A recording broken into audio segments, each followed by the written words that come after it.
Estamos en el Palacio de Juan Pizarro y Orellana, un perurero forrado con el oro indio americano. Él va a volver a su pueblo y edificar en lo que antiguamente era un hermoso alcázar, uno de los palacios más suntuosos que podemos encontrar en la ciudad de Trujillo. Como vemos, tenemos dos grandes torres a los laterales que va a convertir en hermosas estancias. Lo que antes era un lugar de fortaleza entre el segundo y el tercer cinturón defensivo de la ciudad, va a convertirlo en uno de los primeros palacios renacentistas en la ciudad. Y en uno de los primeros también en salir de la villa, de la ciudad antigua, para empezar a recrear en la plaza lo que va a ser la Plaza Mayor de la Hispanidad. Entre los detalles más bonitos de su fachada tenemos el hermoso arco que sirve de unión entre las dos torres con la balaustrada que van a recrear luego en el interior del claustro. Lo vemos adornado con los escudos de los Pizarro y Orellana. Los Pizarro tienen el pino y los dos osos, y los Orellana las 10 rodelas procedentes de la familia matriz Los Altamirano. Este claustro es sin duda uno de los espacios más bellos que tiene el edificio, por su recogimiento, por su escultura, por su diseño. Es de estilo plateresco, ya prácticamente allí en el Renacimiento a tope, y se forma con una sucesión de sencillas columnas con arcos también bastante simples, con unas ménsulas decoradas sin demasiado amontonamiento y con una balaustrada en el segundo piso que seguramente es lo que le da el carácter que tiene tan potente, ¿no? Esa sucesión de escudos de las familias Pizarro y las familias Orellana, sujetos por ángeles todos distintos, todos en posturas y en expresiones diferentes. Seguro que hay también un relato escondido en esa forma de expresarse. El palacio tiene una escalera de caracol de granito cuyo cilindro de sillería rematado en cupulín se puede observar en una esquina del claustro. Es un lugar muy tranquilo y recogido donde se respira la paz interior de estos edificios históricos que han visto pasar tantas generaciones de humanos. Abajo está la portería donde durante tantos años estuvo la hermana Josefina y en la parte de arriba hay una capilla que sirve a la congregación. Claro, no puede haber conventos sin capilla. Claro. Sí. La verdad es que el sitio despierta muchas sensaciones, muchas emociones, despierta toda esa energía acumulada también de todos estos años, de todos estos siglos, en el que han pasado cosas tan diferentes, tan distintas en este espacio, que ahora verlo dedicado a la enseñanza, a la cultura, es quizás la cosa más bonita que se podría hacer, ¿no? Además también es un espacio abierto al turismo. Habitualmente este claustro se puede visitar. De alguna manera los claustros son un icono de la arquitectura trujillana. Cada palacio tenía el suyo tallado en piedra y reflejaba el lujo y la opulencia en el interior. Son lugares donde se daba una vida social única y al mismo tiempo dar luz a las estancias interiores manteniendo un ambiente fresco. El claustro es el centro del edificio, es el corazón, es el sitio que más se habita, el sitio que más se pasea, el sitio en el que más tiempo se está. Date cuenta que toda esta sombra, toda esta guarda, pues sirve para multitud de actividades durante el invierno, durante el verano. Sin el claustro no sería posible muchas de las actividades que se realizan de ordinario en un lugar como este. El pulso del edificio lo podemos medir por el estado del claustro, seguro.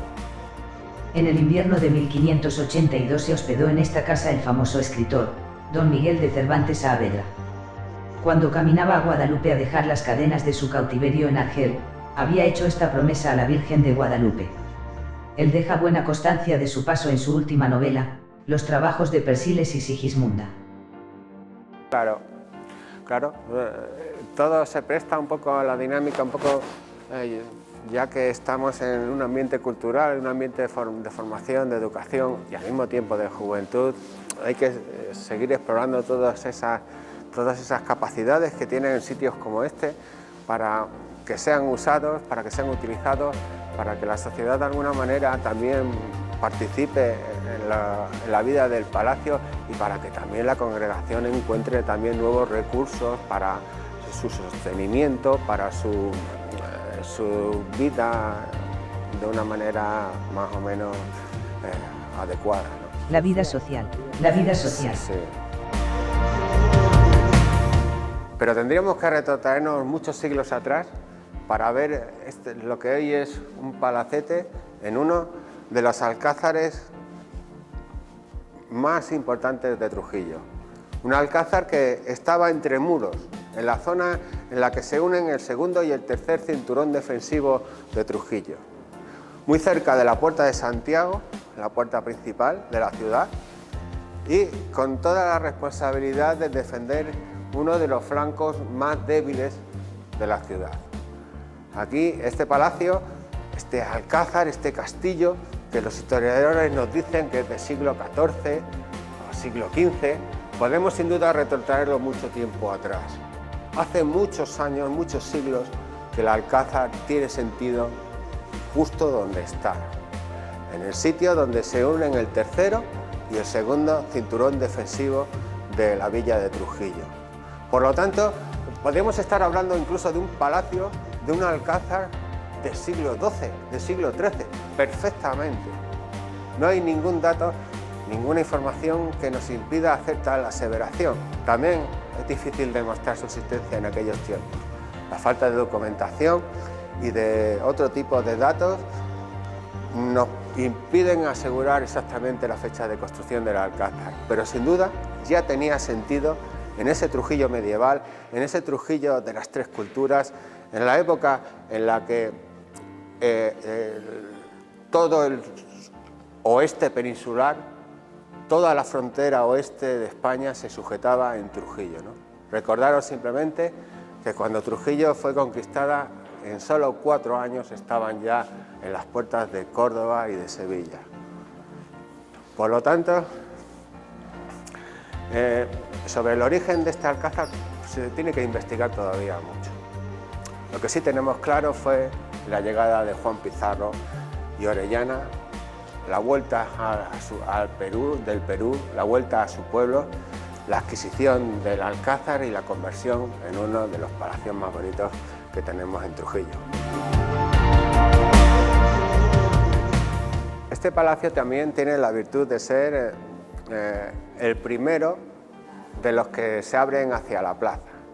Estamos en el momento en el que la villa empieza a perder esa importancia, empieza a perder ese lugar de vivienda para los grandes nobles y los grandes señores de Trujillo, que empiezan a ver en la nueva plaza que se está formando un lugar de residencia óptimo para su exposición y un control efectivo de la economía y de la sociedad trujillana. Este es el primero que se arregla, el primer alcázar que se transforma en un palacio más o menos suntuoso. Es el primero que tiene los detalles renacentistas en sus muros, en sus paredes, en sus arcos. Por lo tanto, de alguna manera es vanguardia en lo que luego va a convertirse en la Plaza Mayor de Trujillo, ¿no? En esa sucesión increíble de palacios, palacetes, iglesias, castillos, torres, que hacen de esa plaza una de las más bonitas de España. En ese sentido, el palacio actúa un poco como punta de lanza también.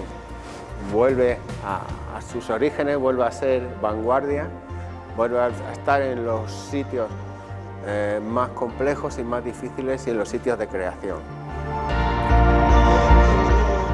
Juan de Pizarro y Orellana era primo de Francisco Pizarro. Con él partió hacia América y allí hizo gran fortuna. Fue el primer corregidor de la ciudad de Cuzco y huyó de las Américas a partir del asesinato de su primo Francisco Pizarro. Él se vuelve a Trujillo con todas sus riquezas y lo primero que hace es comprar la casa un antiguo alcázar que antes había sido de la familia Vargas y Chávez. Él va a convertir ese viejo alcázar, ese viejo castillo, en uno de los palacios más bellos que podemos encontrar en Trujillo de este tamaño. Pero bueno, vamos a seguir un poquito con la historia. Este Juan Pizarro de Orellana lo que pretende es fundar su propio mayorazgo, su propia casa nobiliaria. Y eso lo va a hacer aquí, alrededor de este palacio. Él y sus descendientes van a crear la rama que será Pizarro y Orellana, y que tras unas generaciones consiguen entroncarse con la familia Pizarro, descendientes directos de Francisco Pizarro. Esta situación va a permitir que ellos reclamen el marquesado de la Conquista siglos después. Pero bueno, volvamos a esta casa. Este palacio sirvió también como casa de contratación. Fue la primera casa de contratación para todos aquellos que querían buscar su nuevo futuro en las Américas. Aquí venían de toda Extremadura, de todas las tierras de Castilla, para enrolarse en la aventura americana. Esta casa de contratación estuvo funcionando hasta prácticamente principios del siglo XIX, hasta 1804, en que fue trasladada a Sevilla, ¿no? Con ella se trasladó absolutamente todo el archivo que hoy se dispone en la capital sevillana. Todo el que quería irse a la conquista del Perú venía aquí a enrolarse y esta familia les facilitaba el viaje para que se continuara la obra colonizadora americana. Sí, es como una especie de agencia de viajes, podemos decir, que te solucionaba todos los trámites, todo el papeleo, todas las certificaciones que te pedían para poder hacer ese viaje, ¿no? Porque no podía ir a América cualquiera. Debías de tener una hoja de servicio limpia, ser cristiano de años y no ser un delincuente, por supuesto, y demás, ¿no? Y con todos esos beneplácitos te embarcaban hacia América. Todo lo contrario a lo que hicieron los ingleses, que llevaron a los delincuentes a América. Sí, es una manera muy distinta de tratar la colonización y la conquista, ¿no? Se puede hacer muchas cosas, pero al final va a ser tu cultura la que va a determinar cómo tratas a tu gente, ¿no? Y desde luego los americanos desde el primer momento fueron nuestra gente. Tenían los mismos derechos que cualquier ciudadano en el resto del reino. Y desde luego, como siempre decimos, en América no hicimos nada que no hiciéramos a nuestros vecinos, de nuestro pueblo. Entonces, por eso, al final, las situaciones, el desarrollo de los pueblos ha sido muy distinto en los continentes como África o como Asia, en los que la hispanidad no ha tenido un desarrollo tan grande como en América, ¿no? A pesar de que podemos evolucionar todavía mucho más, desde luego el punto de partida que tenemos es bien distinto en unos continentes que en otros, ¿no? Y eso se hizo gracias a la labor de gente como Juan Pizarro y como los reyes de España, que determinaron desde el primer momento que los indios eran ciudadanos del reino exactamente con los mismos derechos y obligaciones que los demás. Como ves, todo el patio está empedrado con grandes losas de granito. Aquí debajo hay un gran aljibe que recoge las aguas de las lluvias para tener unas importantes reservas durante el verano. Estas aguas hoy todavía se siguen utilizando para la limpieza general de todo el entorno. Este palacio estuvo en plenitud hasta más o menos la mitad del siglo XIX. En 1800 poco, ya con los Pizarro trasladados al Palacio de la Conquista que tenemos en la plaza, este se empieza a arruinar un poco, ¿no? Se empieza a arruinar y cuando ya está bastante deteriorado, sufre la primera venta. Entonces, se vende a un santanderino que estaba casado con una trujillana y intentan aquí hacer algunas industrias como taonas o como establos. Hubo dedicaciones extrañas para un templo como este, ¿no? Sufrió distintas ventas hasta que acabó en manos de la Reverenda Madre de la Congregación de Nuestra Señora Inmaculada, de los Dolores de Inmaculada, que se conoce aquí como Sagrado Corazón de Jesús.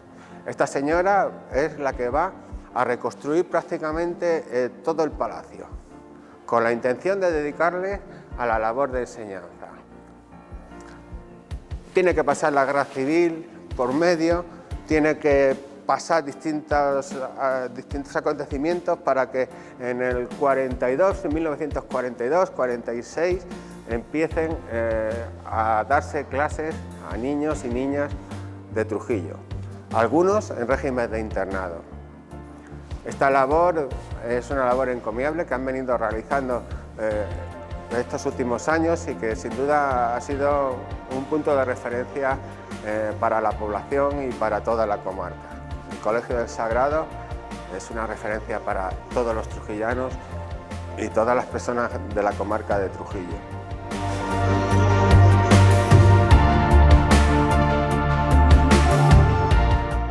Bueno, ya hemos hablado de la historia de la Casa Fuerte, hemos hablado de la arquitectura, de la cultura y de los personajes que han pasado por aquí, del colegio y las monjas que cuidan del edificio en el siglo XXI.